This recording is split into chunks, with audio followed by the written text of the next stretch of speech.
የሐዋሳ ልማት በየአቅጣጫው በደመቀ ሁኔታ ቀጥለዋል። እስካሁን በሰራነው ስራ ከ10 ኪሎ ሜትር የሚበልጥ ከተማውን ከፍ የሚያደርጉ የኮሪደር ልማት ስራዎችን ማሳካት ተችሏል። አሁንም ቢሆን ከ3.5 ኪሎ ሜትር በላይ የሆነ ኮሪደር ልማት ስራ እንደዚሁ ተጠናክሮ እየቀጠለ ይገኛል። በዚህ ደረጃ የሚያበቃ ሳይሆን ይሄ እስከ ሰኔ 30 እንዲጠናቀቅ አቅጣጫ ተቀምጦ እየተሰራበት ይገኛል። ከሰኔ 30 በኋላ በአዲሱ በጀት ዓመት ወዲያውኑ ጊዜ ሳናጠፋ የጀመርነውን ከጥቁር ውሃ እስከ ሞኖፖል የሚቀጥለውን የኮሪደር ልማት አጠናክረን የምናስቀጥል ይሆናል። በከተማው በተለያዩ አቅጣጫዎችም እንደዚሁ ስራ ሲሰራ አመላክተን የተሆነውን እያሰፋን የምንቀጥል ይሆናል። እነዚህ ስራዎች በኮሪደር ስራ ልማት ማዕቀፍ በሐዋሳ ከተማ እየተሰሩ ያሉ ሲሆኑ በክልሉ ከሐዋሳ ውጪ ባሉ በስድስቱ ከተማ አስተዳደሮችም በከተማው እድገት ልክ የሚመጥኑ የኮሪደር ልማት ስራዎች እየተተገበሩ ይገኛሉ።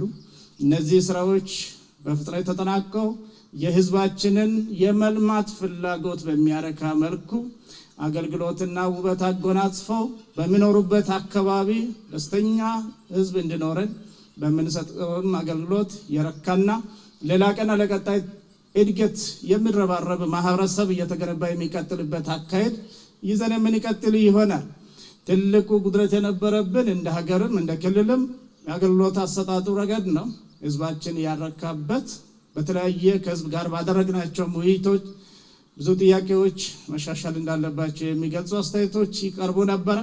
እነዚህንም ለማሻሻል በቴክኖሎጂ የተደገፈ የአገልግሎት አሰጣጥን የሚያቀላጥፍ ሂደት አጠናክረን ቀጥለናል።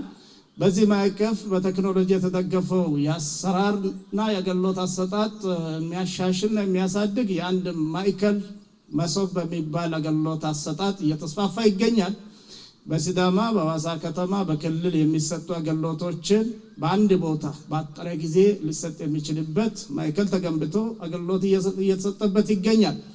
በዚህ በአንድ ማዕከል በሚሰጠው አገልግሎት በ8 ወር ከ50,000 ሰው በላይ ማስተናገድ የቻለ መሆኑንና በተሰጠው አገልግሎት የተገልጋዩ ስሜትና እርካታ ስለካ 98% ተገልጋይ ፈጣንና ቀልጣፋ አገልግሎት ያገኘበት መሆኑን ያረጋገጠ መሆኑ ስናስብ ይህንን ስራ በጣም አስፋፍተን ልንቀጥለው እንደሚገባ በመውሰድ በቅርቡ ሐዋሳ ከተማ የሚሰጠውን አገልግሎት በአንድ ቦታ በተቀላጠፈ ሁኔታ ለመስጠት የሚያስችለውን መሶብ የአንድ አገልግሎት ይፋ አድርጓል። በሌሎችም ከተሞች እንደዚሁ የአንድ ማዕከል አገልግሎት የሚሰጥበት ሂደት ተጠናክሮ ቀጥሏል። ስለዚህ በልማቱም በአገልግሎት አሰጣጡም ህዝባችንን እያገለገልን በህዝቡም እየታገዝን አብረን እየሰራን የጋራ ሀገራችንን በጋራ እናለማለን እናሳድጋለን የሚል እምነት ይዘን በትጋት እየሰራን እንገኛለን። እስካሁን ያወራሁት የብልጽግና አቋም ሲሆን ሐዋሳ ከተማ በተፈጥሮው ፈጣሪ ውበት የለገሳት የብዙዎቹ አይን ማረፋ ምናልባትም በሰላሟም በከፍተኛ ደረጃ የምትታወቅ ይሄ ፍቅር ሐይቅ አካባቢ ነው የሚባለው። በአጠቃላይ የከተማ ህዝብ ፍቅር ነው። ፍቅር የሆነው ህዝብ በፍቅሩም ጎልቶ የሚታይና እነዚህ ሐዋሳን ከሌሎች አካባቢዎች የተለየ የሚያደርጋት ባህሪያቶቿ ናቸው። ከዚህ በተጨማሪ ሰው ሰራሽ በሆነ መልኩ በተፈጥሮ የተገኘውን ውበት ማሰማመር ከተቻለ ሐዋሳ ከተማ ምናልባትም በሀገራችን ፖለቲካ ከወሰነ የፌደራሉ አንዱ መቀመጫ ልትሆን የምትችልበት ተወዳዳሪ ከተማ እንደኛ ግን በቱሪዝም እና በስብሰባ ኮንፈረንስ ተመራጭ ከተማ እንድትሆን አስበን እየሰራን እንገኛለን።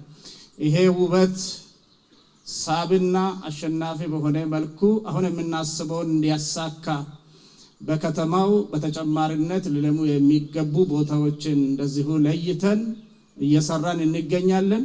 በዚህ ማዕቀፍ ሰፋፊ አዳራሾች ያስፈልጉናል፣ ትላልቅ ሆቴሎች ያስፈልጉናል፣ የመዝናኛ ቦታዎችም ያስፈልጉናል። እንደ መንግስት ከለየናቸው መዝናኛ ቦታዎች አንዱ የሐይቅ ዳርቻውን በአግባቡ አልምቶ ለመዝናናትም በሚያመች መልኩ ከፍ አድርጎና ሳቢ አድርጎ ማዘጋጀት ነው። በዚህ ሳቢ የከተማው አስተዳደር ሐዋሳ ሐይቅ ዙሪያ እንዴት ሊለማ እንደሚገባ ምን አይነት አገልግሎቶች ሊካተቱበት እንደሚገባ ዲዛይን ሲያሰራ ውይይት ሲደረግበት ቆይተዋል። ዛሬ ላይ ዲዛይኑ ተጠናቀው ለዚህ የሚያስፈልግ ግብዓትና ሀብት ተሰባስቦ ስራው በይፋ የሚጀመርበት ምዕራፍ ላይ ደርሰናል። ከዚህ በተጨማሪ አሁን ያለነው እዚህ ፍቅር ሐይቅ የሐዋሳ ሐይቅ መግቢያ ላይ ነው። ይሄ ሐይቁን ካለማን በኋላ ሐይቅ ላይ መዝናኛ ብቻ ሳይሆን ዘመናዊ የትራንስፖርት አገልግሎትም እንዲሰጥበት እንፈልጋለን። ከዚህ መነሻው ደረጃውን የጠበቁ ከፍ ያሉ መርከብ መሰል ዘመናዊ ጀልባዎች ለአገልግሎት ይበቃሉ። ያንን የሚደረግ ከሆነ አገልግሎቱ ሐይቁ ላይ ተሽከርክሮ መመለስ ብቻ ሳይሆን የማዶ ያለውን ኤርፖርት ጋር የሚያገናኝ ስራ መስራት እንደሚጠበቅብን እዚህ ሆነን እናስባለን። ይሄም እየተሰበበት የተጀማመሩ ስራዎች አሉት። ይህንን ስራ እየሰራን ይሄ ስራ የማላቅና ከማዶው ጋር በማስተሳሰር ከኤርፖርት በቀጥታ ወደዚህ በሐይቅ ላይ የሚመጣበት እግረ መንገዳችን መዝናኛና አስደሳች ጉዞም ሊሆን በሚችልበት ስራዎችን መስራት እናስባለን። በሚቀጥለው ምዕራፍ እነዛ ስራዎችን የምንጀምርበት ይሆናል። አሁን ያለው የከተማ አመራር እኛ የምናስቀምጠውና የምናወራውን ጉዳይ ማስታወሻ ይዘው ወደ ተግባር የመቀየር ብቃት ያለው አመራር ስለሆነ ይሄ ፕሮጀክትም በተቀመጠለት ጊዜ እንደሚጠናቀቅ ቀጣይ ስራዎችም ተቆጥረው ወደ ተግባር እንደሚቀየሩ እምነቴ የጸና ነው። ይሄ ፕሮጀክት እውን እንዲሆን መንግስት ከክልል ጀምሮ የከተማ መንግስት አሁን የምናወራውን ሁሉ ተቀናይተን በጋራ ለመስራት በቁርጠኝነት ተነስተናል። ነገር ግን በመንግስት አቅም ብቻ ተሰርቶ ስለማያልቅ ልማት ህዝባዊ ነው፣ የሚሰራው ለህዝብ ነው፣ ከህዝብ ጋር ነው። ይህንን በመገንዘብ የከተማችን አቅም ያላቸው ማህበረሰቦች ካላቸው በልካቸው አንስተው የከተማውን ልማት ለመደገፍ ቆርጦ ተነስተው ከዚህ በተጨማሪ የሐዋሳ ወዳጆች የሲዳማ ወዳጆች ካሉበት ቦታ ሆነው ለዚህ ልማት ድጋፋቸውን እየለገሱ ይገኛሉ። በአጠቃላይ እኛ ኢትዮጵያውያን ስንተባበር አገራችን በጋራ ከፍ ማድረግ ስለምንችል ሐዋሳ የሚሰራውንም ደግፉ፣ ሌላ ቦታ የሚሰራውንም ከዚህ በፊት እየደገፈን እንደመጣ ነው አብረን እናለማለን፣ እንደግፋለን። ተያይዘን ታላቅ አገር በጋራ እንገነባለን።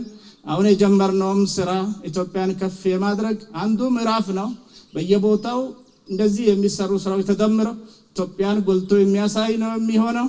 አሁን ለጀመርነው ልማት ወዳዱ የከተማው ማህበረሰብ በባለቤትነት ስሜት ልማቱንም እየመጣ እየጎበኘ ቀደም ብሎ የተሰራውንም እየተጠቀመም እየጠበቀም እየተንከባከበ የጀመርነውን ልማት እንድናስቀጥል በሚችለው ሁሉ ከጎናችን እንዲቆም የከተማው ማህበረሰብ ብቻም ሳይሆን የሲዳማ ክልል ነዋሪዎችም እንደዚሁ በአቅማቸው ዋና ከተማቸውን በጋራ ከኛ ጋር ሆነው እንዲያለሙ፣ ሌላ የሐዋሳ ወዳጅ ከሀገር ውጭም ያሉ ሀገር ውስጥም ያሉት እንደዚሁ በዚሁ የተቀደሰ ዓላማ ትብብር እንዲያደርጉ ጥሬን እያስተላለፍ እስካሁን መልካም ስራ በመስራት ኃላፊነታችሁ የተወጣችሁ ከጎናችን ቆማችሁ ልማታችን እንዲፈጥን ያደረጋችሁ ቅን ልቦና ያላችሁ ወገኖቻችን ሁሉ በክልሉ መንግስትና በራሴ ስም ከልብ አመሰግናለሁ።